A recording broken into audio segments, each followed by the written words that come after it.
Welcome back to my channel. My name is Areli. I am a medical doctor. I have a plant-based nutrition certification, and I've been following a plant-based diet for over 10 years and a raw vegan diet for over 5 years as we speak. And today I'm very honored to have a friend of mine who is a raw vegan as well. We're going to talk about more his diet in a minute, but his name is Garth Jones, and why don't we let him introduce himself? Hi, Garth. How's it going?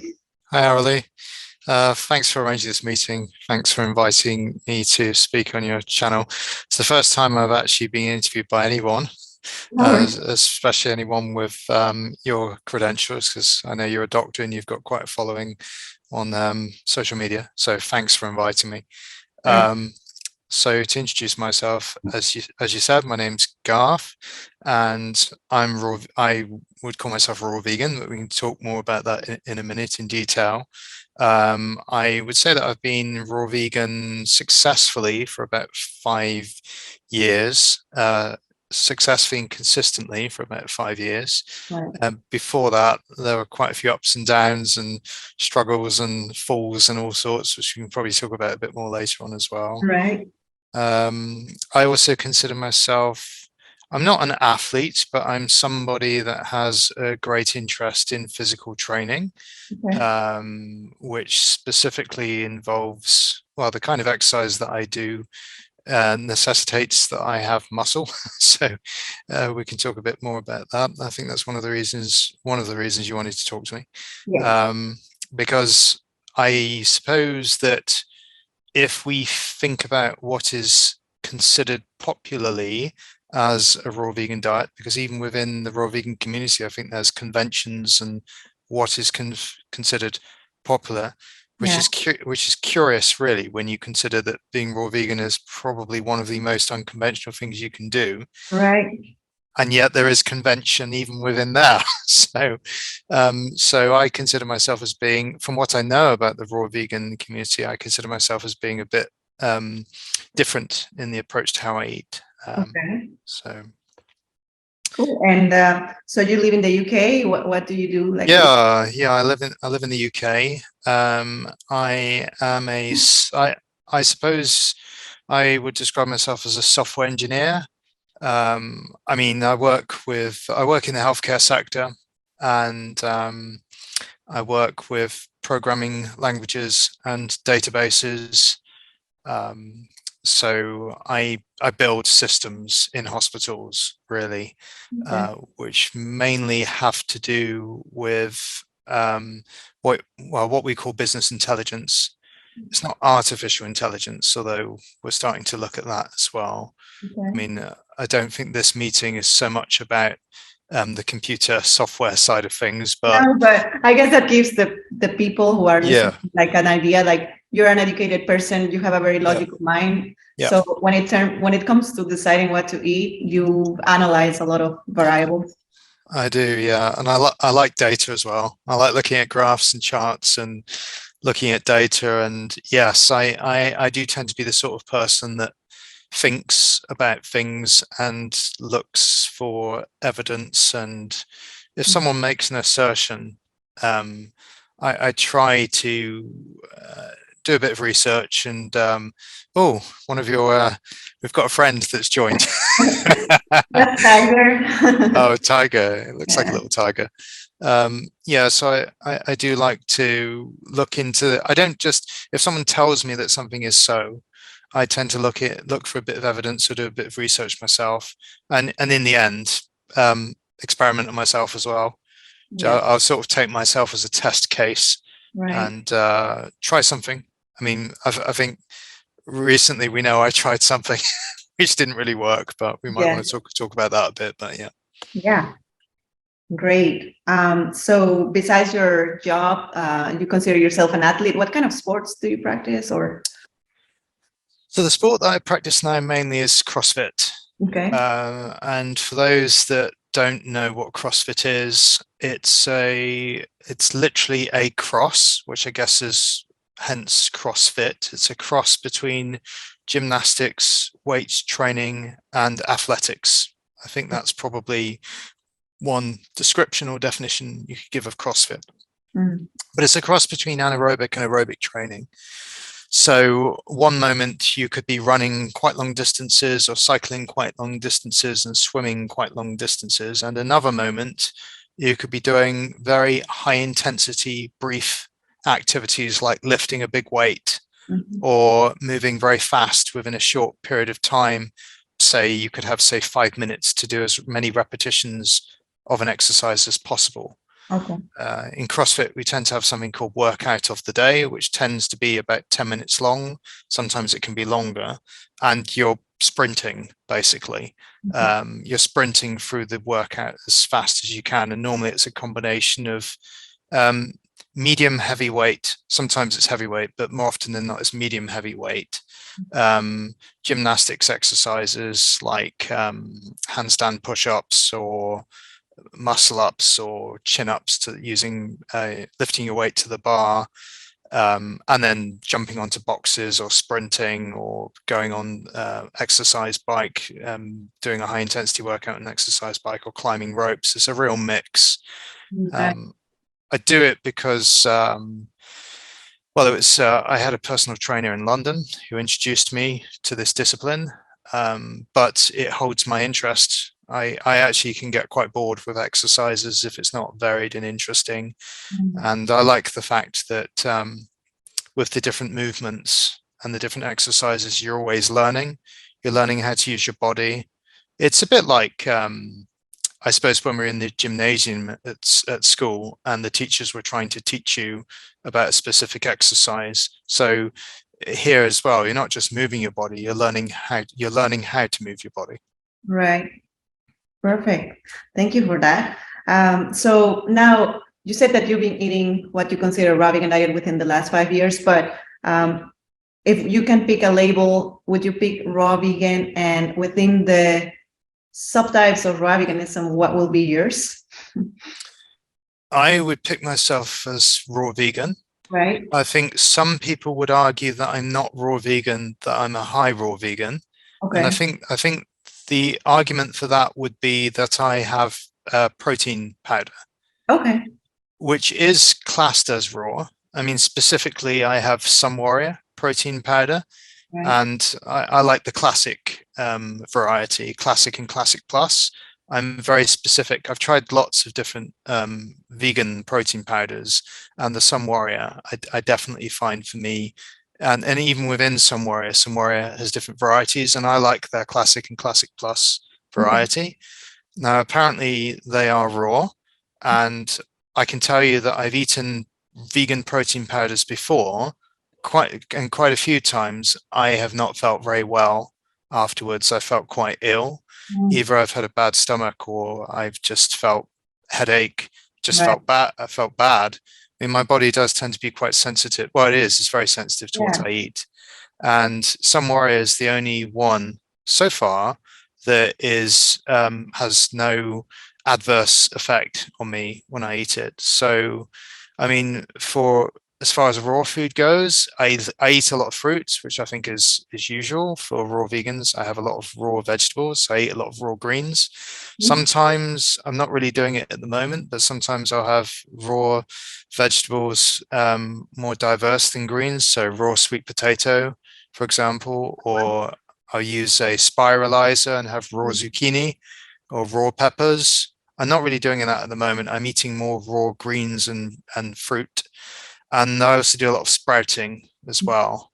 In fact, I would say that probably about 50% of what I eat is sprouted foods. Okay.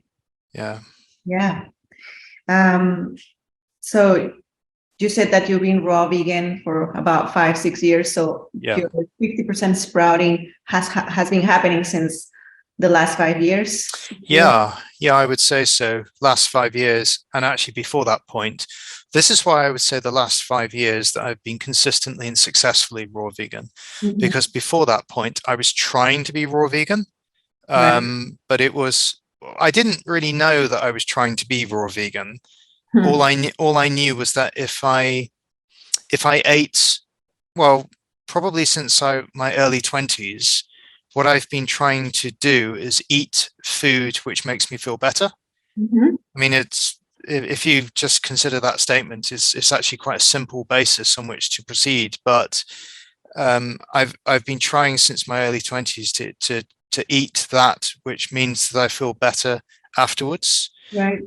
And I mean, that's not an easy thing to do because at that time I was addicted to a lot of food. Mm-hmm. So even though cooked food with sugar, so even though I was trying to eat what made me feel better, I had that real struggle because even if I ate some food and it made me feel better, then my addictions would take me back to the food that didn't make me feel better. Yeah. So kind of the first 5-10 years of trying to journey towards a diet which was optimal, was actually about me conquering my addictions. It's quite a long time. I'd say about 5-10 years was just me not being addicted to food. Mm-hmm. And then after that, probably by about my early 30s, I wasn't really having a problem with food addiction by then, psychological addictions. But what I was having problems with was finding replacement food for conventional cooked food and even vegan food, because I found that even being vegan, I didn't feel as vital as if I was raw. Right. So I kind of went from normal Western diet to vegan. I think this is a path that quite a few people have taken really, who have wound up being raw, to high raw, to then, yeah, probably the last 5 years only being successfully raw. Right. And it was really the sprouted food and a good protein supplement, which meant that I'd say successfully be raw.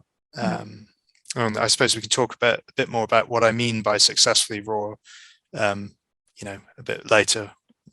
Yeah, sure. Depending on your questions. Sure. So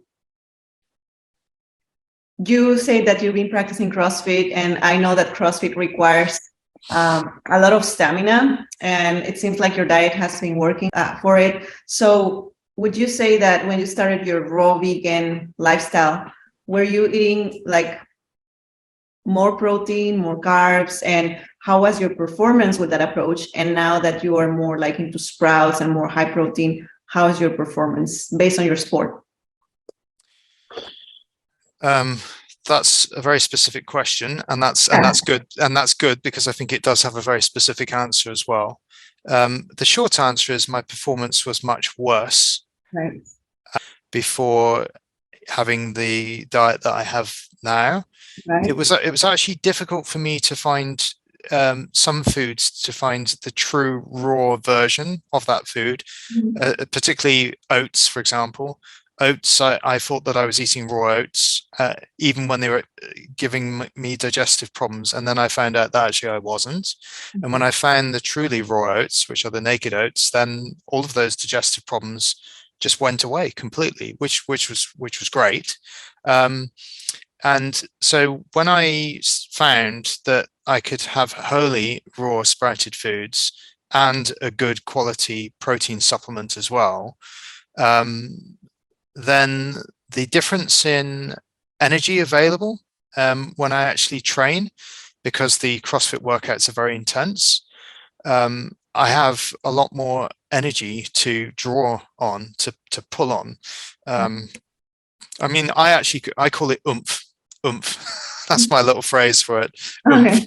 I think it is actually kind of a slang term. OOMFPH. It's like this. It's like you have energy, like a dynamo in the middle of your. It kind of feels like maybe it's around the solar plexus, but you've got this energy source, and when you really start exercising really, really hard, you've either got that energy there or not. If you don't have that energy there, like a big battery store, if you like, you will, as soon as you start moving fast and intense, you'll be exhausted in no time. You have no endurance. You'll start feeling exhausted. You'll just want to collapse to the floor. I've experienced that. And actually I experienced that, sorry to say, but when I was just eating fruits and vegetables, I tried doing really intense, high intensity anaerobic training, I suppose you would say, and I just got exhausted with very quickly within the first few minutes. Sprinting hard on this is my experience anyway, sprinting hard on a running machine, or trying to lift medium heavy weights quickly, successive repetitions, I just feel exhausted very quickly. But when I changed the diet to be high in quality raw sprouted foods, so raw sprouted lentils, raw sprouted rice, raw sprouted sunflower seeds, the experience was different, and the protein as well. And I found that I could actually improve. Well, there's been a steady curve of improvement, a gradient of improvement since, I mean, over the past 2 years, I suppose I would say, I've taken a much more methodical approach to training. So I'm actually monitoring my numbers, I'm watching my numbers, and I'm taking it a lot more seriously now because, I mean, I'm 44, and I suppose I'm asking myself what is possible. Now that I seem to have a diet where I can train hard and recover, that's a really important thing. And in fact, recovery, joints, that is a big thing. Actually, if I could talk about joint issues for a minute, issues with the joints. So one of the main reasons why I decided to go raw vegan was not just because of energy reasons, because I always felt exhausted. Life at one stage was like a cycle. 1 minute I'd be completely exhausted, and the next minute I'd have energy. That's what it was like on the standard Western diet for me anyway. And then I get really ill from time to time as well, and I just want to spend the whole day in bed. I used to get really bad respiratory illnesses as well. So one of the reasons I moved towards raw veganism was to move away from that. But what really surprised me, and this didn't really happen until until about 5 years ago, when I managed to successfully be raw vegan, when I was a late teenager, early 20s, so this is going back in time a bit, just a bit. I used to do kickboxing, and I had quite good flexibility. But during my 20s into my 30s, I had problems with my joints, and my flexibility was really bad. In fact, it was really painful for me to try and do movements like the splits, or movements which involved quite a high degree of hip flexibility. It would hurt. Right. And what really surprised me when I went raw vegan, and I didn't expect it, was that the pain in my joints went away. That was really surprising. I mean, the difference was huge because I couldn't move my hips. The range of motion in my hips was very, very small, and that was basically reversed. And I never expected that. But that really meant that I started asking the question, okay, what can I do now? Because my joints, which seem to be getting worse, are now actually like when I was in my 20s, early 20s. In fact, better, I would say, to be honest. Because even then, when I did movements with my hips, they'd still hurt. Now I can do movements to the hips and it doesn't hurt. Right. That's extraordinary. Yeah. And then the other thing was the recovery. Normally, if before I was raw vegan, if I did an intense workout, it was difficult for me to move the next day. You know, my shoulders and my legs. I think many of us, when we've done hard exercising, have had the experience of it's difficult to go down the stairs the next day, sort of thing. And I don't really get that anymore. You know, I can't think of a day when, even if it's a really, really hard workout, where I wake up the next day and it's painful. Even as eating mostly sprouted food and including the protein powder and not having like lots of fruits, where it seems like you transition in a high fruit, high veggie, and then eventually you became more into sprouting, and maybe, but still the pain and it's not there regardless of the fruit consumption, would you say? So the joints seem to repair themselves much more when I moved away from high fruit, high veg to high sprouted with the protein. So I still have, I think the fruit content is probably 30.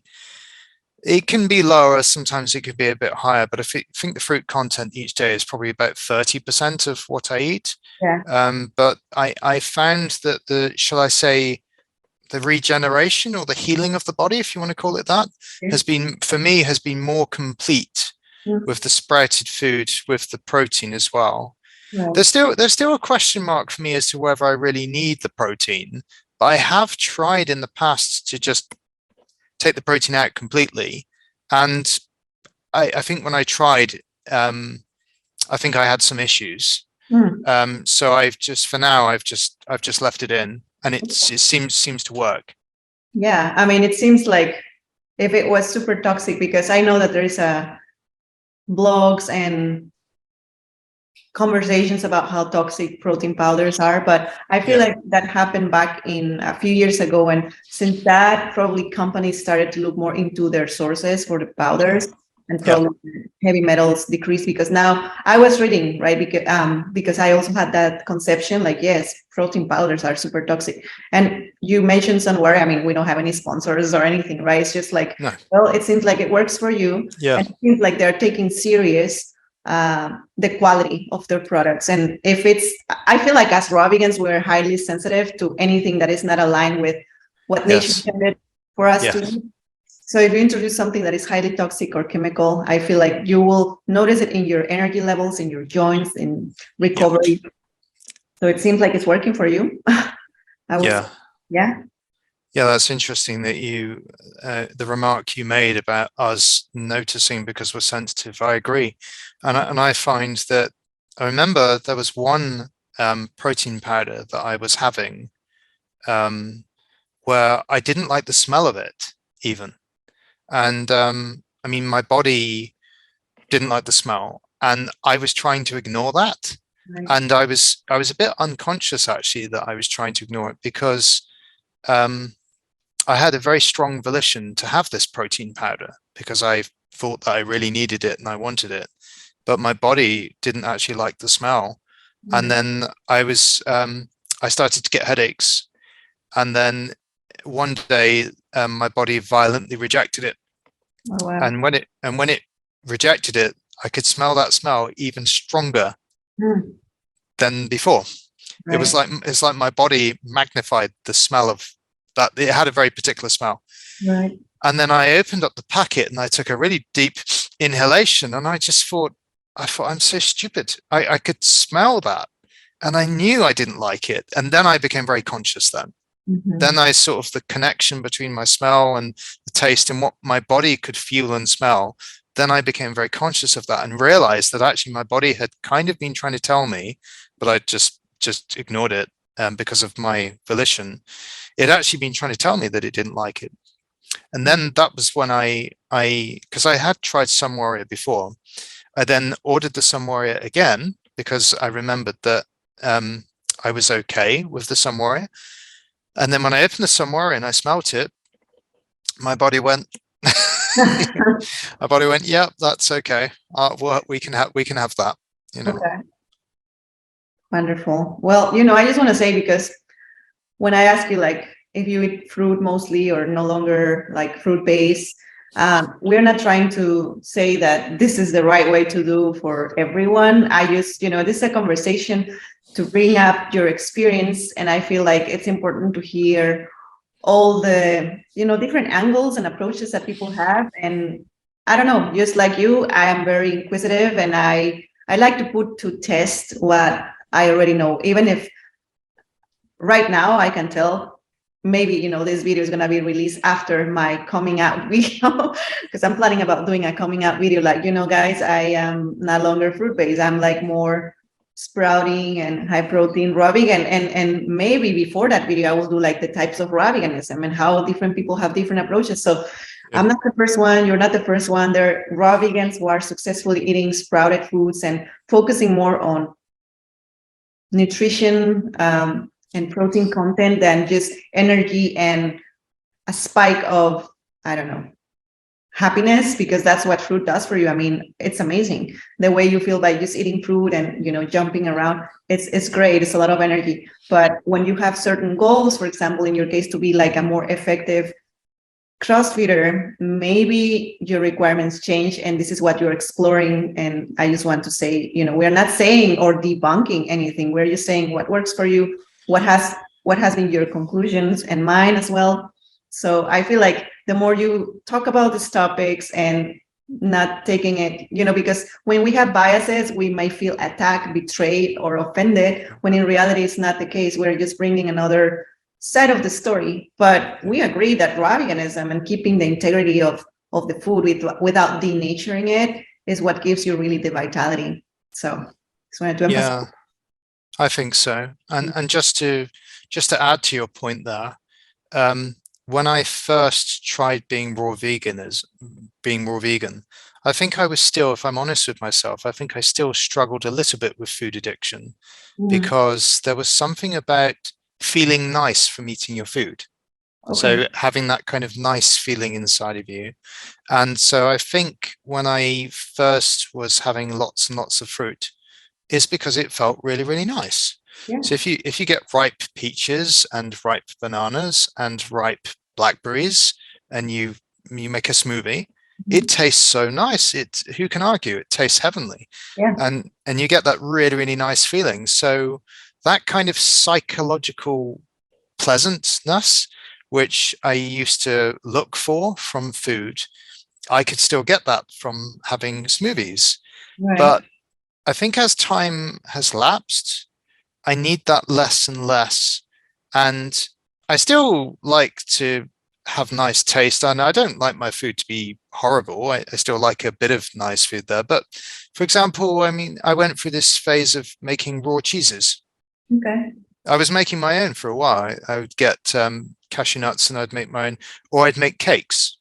I was making my own cakes for a while. And I needed that. Just like for a while, I think psychologically I needed the smoothies, and I don't think there's anything wrong with that. I think it was still part of my journey, if you like. But now I tend to be a lot more simple. Okay. And I really appreciate the taste of fruit still. And for example, raw coconut water, which I'm enjoying at the moment. But that aspect is a lot smaller now. And I think the functional aspect and the question, what is it possible to do based on what I'm eating, is a more important question for me now. Naturally, it's not a forced question. Right. It's just taking the place of how nice is this food to eat. That fact is still there, but the kind of functional aspect I think is bigger for me now because I'm interested in what it's possible to do now. Right. More. Can I ask you, I mean, I sent you some questions before, but in terms of lifting, yeah, what would be like your personal bests at the moment? Like with famous exercises. Yeah. So I can give you my lifts, some of my key lifts, and I can also give you an idea of what's good as well, because I track the progress against what's considered good. So I give you my best lifts to begin with. Yeah. So my best lifts are the deadlift is probably my strongest, and I have deadlifted 180 kilograms, but I struggle to hold it a bit with my hand when it gets to be that heavy. So definitely I have lifted 175 kilos with no problem. And that's above average. I mean, basically 200 kilos is really good. And so I'm quite close to really good. Because I can lift between 175 and 180. When I first started training, about my best was 140. So I was okay, but I mean the fact that I can lift nearly 180 now that's a big difference, and I'm definitely on track for 200. I can see that I'll be doing 200 kilo deadlifting 200 kilos before long. Another good movement of mine is the squat. So I think I can basically squat multiple times with no issue, 110 kilograms now. I can do like 5 up and down. And I think my best squat at the moment would be 130 kilos. So really good. Squat is about 150 kilos, I think, for a guy of my size, just thinking in the field of all athletes. Right. So, right. Like comparing yourself with the good. elite athlete, you're almost at that level. Yeah, I'm close. Yeah. Okay. I think that's right. I think 150 kilo squat is good, I think. Okay. And then if I speak about other lifts, the snatch is another lift, and that's actually one of the most difficult ones, the snatch. I can now do 70 kilogram snatch. And I mean, good is 100 kilos. I mean, actually 80 kilogram snatch is a respectable lift, but the elite athletes are doing 100 kilos plus. But I can definitely see my way to an 80 kilogram snatch. I think I might even hit that this year, because when I first started, I was doing between 50 and 60, and now I'm on 70 kilos. So the numbers, they just keep going up. And then another movement is the clean. So I can clean at the moment. The most that I've cleaned is 95 kilograms. And basically a good clean is anything over 100 kilos. So I'm very close to being good. And overhead movements, I think the most that I've done for an overhead press is 95. And again, 100 kilograms plus is good. Okay. If you can lift over 100 kilos over your head, that's good. So again, I'm very close to being in the league of athletes who would be considered good. So I can see my way to, I'm very close to being what would be classed as good now. So cool. Yeah, that's impressive. I mean, I just started my weight lifting routines and I'm still like in the pounds, not even 50 kilos. I'm like 50 pounds. So that's good for me. Right. Yeah. So now I guess I had questions, but I guess we've covered those with the answers. So you already discussed the main sources of your plant-based protein in this case. Do you think it's possible, because again, it's just your opinion, it's based on your experience. Do you think it's possible to build or to perform at a CrossFit level with, I don't know, only fruits and veggies? I don't think it's possible with just fruits and vegetables, no. Right. I think you would need sprouted foods and probably a good protein supplement. That's my own experience. Yeah. I mean, I found that when I tried to do it on just fruits and vegetables, just didn't work practically raw. I mean, I don't know if people would say you just need to eat more. You just need to eat more.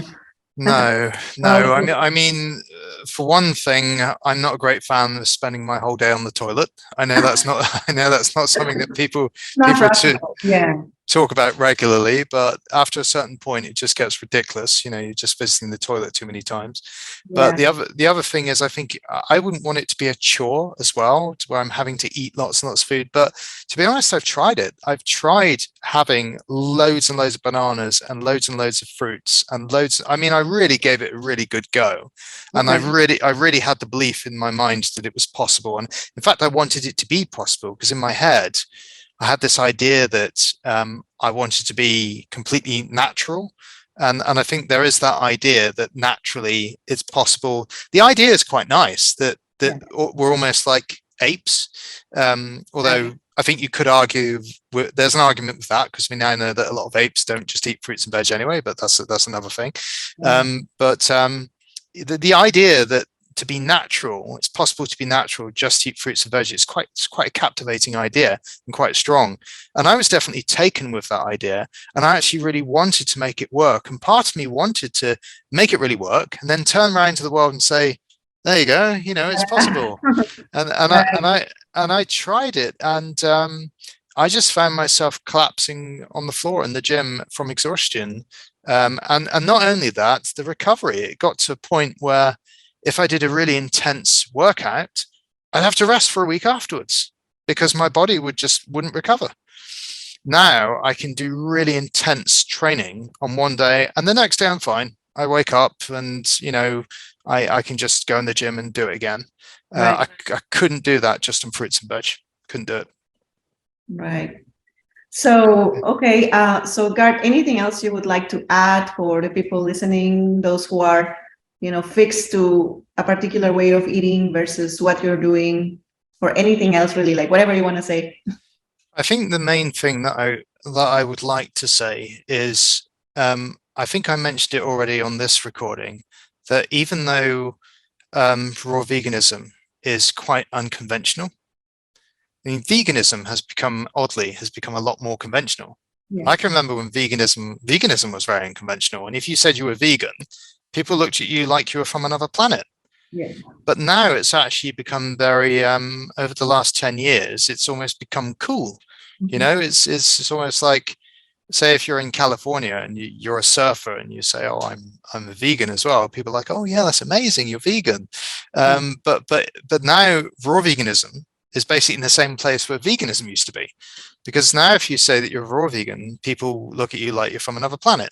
Although even that the response to raw veganism, that's changing, because now if I say raw veganism, I think I'm a raw vegan. Some people will say, what is that? And then when I tell them, they'll actually be a bit more interested. So I think there's even less stigma against say being a raw vegan or being unconventional with your diet. But I guess what I wanted to say is I think when we end up being conventional within any space or creating kind of standards or conventions, I think really with regard to being human, as soon as we start creating norms and standards and like this is the way or that's the way, it ends up, I think, being quite contentious territory, really. And I think when we stop questioning and we stop feeling and we stop examining our own personal response and just trying to follow a standard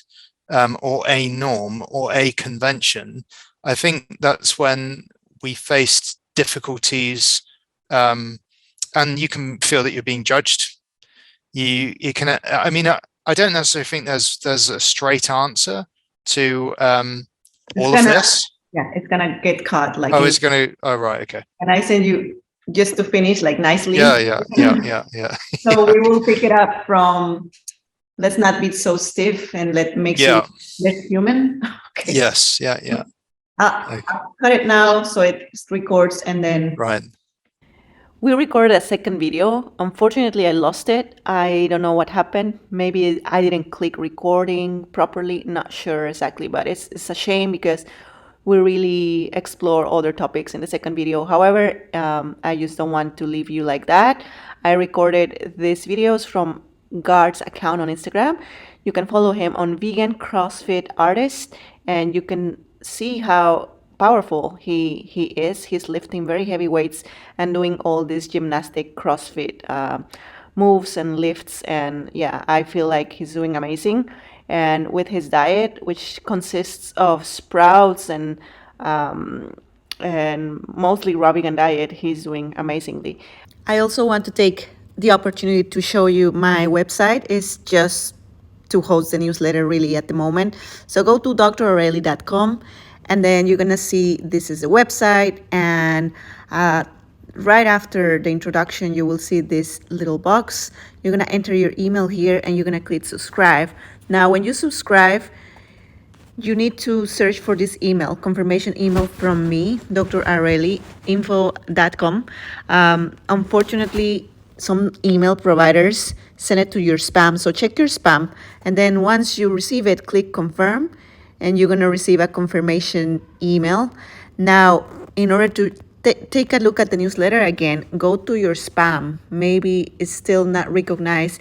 It's better to mark it as non-spam, and once you look for this letter, you will see that the content doesn't load. So click load remote content so you can see the images, and you will have access to the newsletter. It's right there. It's very comprehensive.